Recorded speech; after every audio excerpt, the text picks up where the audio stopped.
Hello, কেমন আছেন সবাই? চলুন আজ চিংড়ি মাছ রান্না করি। কে কেমনভাবে রান্না করেন আমার রান্নার শেষে অবশ্যই কমেন্ট করে জানিয়ে যাবেন, কারণ সবার রান্নার ধরন তো আর একরকম হয় না। আমি প্রথমেই চিংড়ি মাছগুলো হলুদ লবণ মাখিয়ে ভেজে নিচ্ছি। খুব বেশি ভাজবো না, কারণ চিংড়ি মাছ বেশি ভাজলে ভেতরটা শক্ত হয়ে যায়। আর অনেকে চিংড়ি মাছ বেশি ভাজাটা পছন্দ করে না। এই তো আমি চিংড়ি মাছটা ভেজে তুলে রাখলাম। এরপরে তেলের মধ্যে আমি গোটা জিরা, গোটা গরম মসলা সব একসঙ্গে দিয়ে হালকা একটু ভেজে নিচ্ছি। খুব বেশি ভাজবো না, বেশি ভাজলে লাল হয়ে যাবে, তেতো লাগবে। হালকা একটু ভেজে এখানে আমি 2টা পেঁয়াজ ব্লেন্ডারে ব্লেন্ড করে নিয়েছি। আপনারা চাইলে এখানে রসুন দিতে পারেন। আমি যেহেতু নারকেলের দুধ দিয়ে রান্না করব, তাই আমি রসুন দিচ্ছি না, শুধু পেঁয়াজটাই দিচ্ছি। এটা একটু হালকা করে ভেজে নেব, খুব বেশি কড়া করে এটা ভাজবো না, কারণ বেশি লালচে হয়ে গেলে এটা তেতো লাগবে। পরিমাণ মতো লবণ দিয়ে দিচ্ছি। এবার হালকা আছে এটা একটু ভেজে নেব। কিছুক্ষণ ভাজলেই হবে, বেশিক্ষণ ভাজার প্রয়োজন নেই।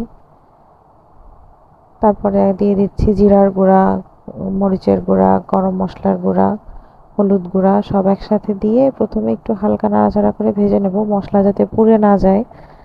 তার জন্য একটু জল ব্যবহার করতে পারেন।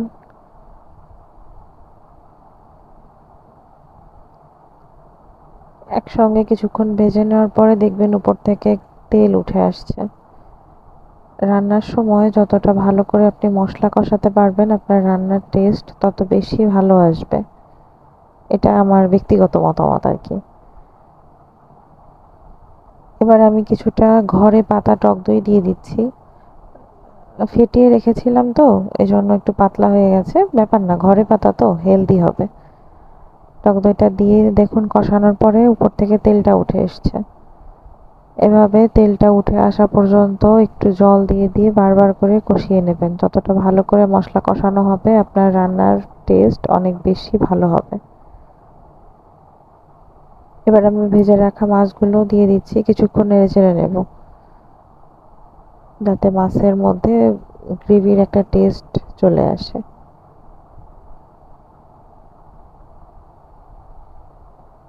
এই তো বেশ কিছুক্ষণ নাড়াচাড়া করে নিচ্ছি। এবার দুধ দেওয়ার পালা। অনেকে জল দিয়ে রান্না করে, জল দেওয়াও যায়, আমি এটা নারকেলের দুধ ব্যবহার করছি। নারকেলের দুধ দিলে আমার কাছে মনে হয় টেস্ট অনেক বেশি ভালো আসে। সবার একরকম পছন্দ না, আমার এভাবে পছন্দ, তাই আমি এভাবে করছি। আপনাদের যেভাবে পছন্দ আপনারা সেভাবে করবেন। কিছুক্ষণ ফুটে উঠলে, চিংড়ি মাছ খুব বেশিক্ষণ রান্না করতে হয় না, কিছুক্ষণ ফুটে উঠলে তারপর গরম মশলা দিয়ে নামিয়ে নেব।